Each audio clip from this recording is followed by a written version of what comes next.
mais ci deuxième partie émission bi deuxième ponk bi sax laay wax dinañ ci waxtaanee ci wàllu tàggat yaram nag dafañ ko déggee dafa xaw a yaatu am na benn discipline boo xamante ni discipline bu am solo muy taekwondo arts martiaux ak yu demee ne xeeti yooyu noonu ak judo yooyu noonu nga xamante ni nii discipline la boo xamante ni nii Sénégal tey vraiment dañoo gis mu xaw a faible trop sax même sax ci jeux yi nii daanaka je pense éliminé nañu daanaka mu nekk yoo xamante ni nii lu ñu war a toog xalaataat la initier ay solution avec maître Cheikhouna Thioune ci yow laay démarrer waxtaan bi par rapport ak ASFOP parce que ASFOP aussi ni ñu ko déggee nekk na lu am importance muy association boo xamante ni nii daanaka dafa ëmb ñëpp ñi nga xamante ni nii ñoom ñooy tàggat ñu gën a xarañ ci wàllub sécurité wàllub kaaraange ak yu demee noonu te su ko sàng am na lu mu junj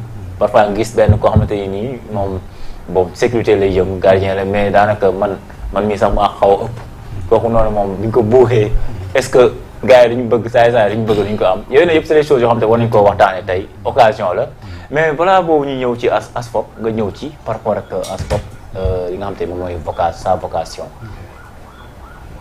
waaw maa ngi lay nuyuwaat encore une fois di rafetlu say kàddu donc pour commencer bala ñuy ñëw ci ASFOP dañuy ñëw sur un concept boo xam ni dafa am solo. muy le mot sécurité. sécurité ouais. Le mot sécurité c'est l'un des mots les plus importants yu ëpp solo dans ce monde d'aujourd'hui. Mais le moins bien défini. Pour vous dire que ce mot c'est un mot qui suscite beaucoup d'interrogations maanaam mot la boo xam ne ku ci nekk yaa ngi poser la question comme ni ko waxee léegi. Et c'est là où ASFOP intervient. D'accord. Foofu la duggee entrer en jeu à travers un concept boo xam ne c'est une première dans l'histoire de l'Afrique et du Sénégal. Concept boobu nag mooy la formation des formateurs. D'accord.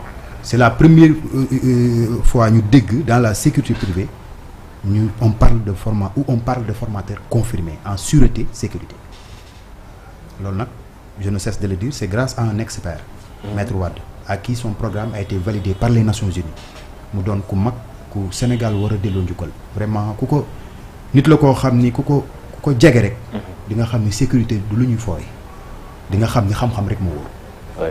À travers lui mu indi la concept la formation des formateurs ñu nekk première promo li ko waral nag mooy société privée du Sénégal da doon traverser ay crises socio-professionnelles.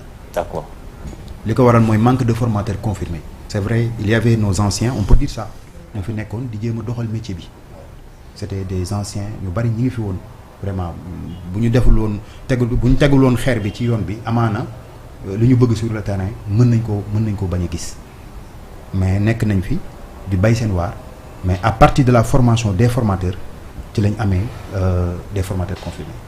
Formation des formateurs nag comme ni nga ko déggee donc dafa doon un concept boo xam ni dafa ñëw pour ñi nga xam ne ñooy former sur le terrain comme ASFOP ñi ci nekk ñëpp c'est des détenteurs de centre des chefs d'agence de sécurité ñooñu bu ñu amee xam-xam ba dem di former seen éléments yi yaakaar naa ni non seulement nous aurons le même langage mais benn baat bi la ñuy wax mais aussi dina permettre agents yi professionnels parce que ce que Maître Wade a l'habitude de dire que rien n'est plus dangereux qu'un agent de sécurité sans formation. C'est-à-dire agent de sécurité bu deful formation wàcc sur le terrain à la limite yow danger nga public d'abord. Danger nga ci sa bopp. parce que li nga def xamoo ko. Effectivement. Mais danger nga aussi ci ki ngay liggéey muy boîte bi. Donc kon déjà ce problème de manque de connaissance nga xam ne la base de la sécurité c'est la connaissance. Formation des formateurs dafa ñëw régler ko à travers un contenu. Parce que ce qu'on avait on avait un problème de contenu. Agent de sécurité il n'est pas n'importe qui. Quelqu'un qui est censé protéger, quelqu'un qui est censé assister. Parce qu'il ne s'agit pas uniquement de protéger. Taxaw rek yaakaar ni tu dois être là pour les malfaiteurs. Non, tu dois être en mesure d'assister, de connaître le secourisme, tu dois être en mesure de connaître les débuts d'incendie et tout ça. Il y a tout un ensemble boo xam ne. Ah bon? L'agent de prévention et de sécurité daf ko war a maîtriser. Et là, à travers une formation sérieuse, adaptée et réaliste, je veux parler d'une formation complète ci nga mën a amee loolu. Loolu nag ñun ñu ngi ko xamee à partir de la formation des formateurs. Donc il faut d'abord un contenu. En dehors du contenu, il faut des aides et supports pédagogiques ki war a jàngale normes yi mu war a jàngalee façon bi mu ko war a defee ak fi mu ko war a defee ak xam-xam bi nan lay jógee ci moom mu jox ko ñi muy jàngal surtout dans le cadre de la sécurité kooku je pense que c'est extrêmement important. ñu bañ ko teg rek ci domaine physique donc ASFOPS kon dans un premier temps dafa ñëw pour régler le problème de manque de connaissances qu'on avait dans ce domaine. Ce qui faisait que on avait beaucoup d'amateurs et beaucoup d'intrus amateurs, je dirais. Maintenant, grâce à ASFOPS, d'accord, sa vocation c'est de produire des agents de sécurité professionnels qualifiés à partir des formateurs il est formé. Mais comment?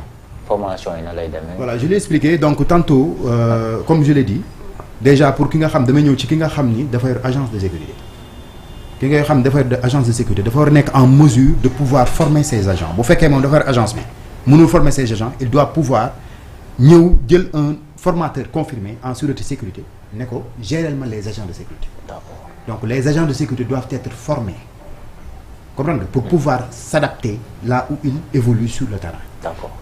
Je l'ai dit tout à l'heure. Ouais. Imagine-toi un soi-disant agent de sécurité qui est sur place. Une personne tombe en syncope, il n'est même pas capable de l'assister. Un agent de sécurité est sur place, la maison est en début d'incendie, je dirais. Avant d'alerter, il n'est même pas en mesure de gérer cette situation. loolu manque de formation moo ko waral. te à travers une formation ci ngay xam ne loolu lépp donc chef d'agence bi en réalité su ko mënul war na ut un formateur confirmé pour que ces agents yi nga xam ñooy évoluer sur le terrain mais def cette formation là. D'accord. Mais en dehors de l'agence de sécurité il y a les agents de protection rapprochés comme je l'ai dit tout à l'heure. Voilà. Comprendre nga xam ni c'est un milieu boo xam ni n'importe qui peut venir dire que je suis agent de protection rapprochée. Parce que sol nga yére bi parce que ponkal nga. Comprendre nga. Surtout. Donc alors que les capacités physiques sont certes essentielles mais l'équilibre psychique est aussi important. Ok. C'est le plus important la connaissance. D'ailleurs sax loolu bokkoon na ci li fi indi woon bavure yi. effectivement boo. ci ñi nga xam te moom ay les nerfs yeeg yooyu noonu. effectivement mais loolu bu ñu gënee dugg xuus ci débat bi na ci dugg incha allah. effectivement te boo xoolee loolu noonu pour ma tujji benn brèche foofu. ASFOPS daf ci wàññi lu bari. parce que même en prélude des élections présidentielles yi passées. Ouais. On a fait des séminaires presque le tour du Sénégal. Et en ayant comme thème la sécurité privée face aux enjeux électoraux. Sensibiliser au maximum est-ce que élection yi passé en réalité gis nga ci bavure ci côté protection rapprochée ASFOPS def liggéey bu rëy déplacé wu jóge fii dem dans les régions. D'accord. Def fii ay séminaires et pour une première on entend la sécurité privée mi ngi université de Dakar di def séminaire toog di jàng pour une première au Sénégal loolu ASFOPS moo ko fi indi. D'accord.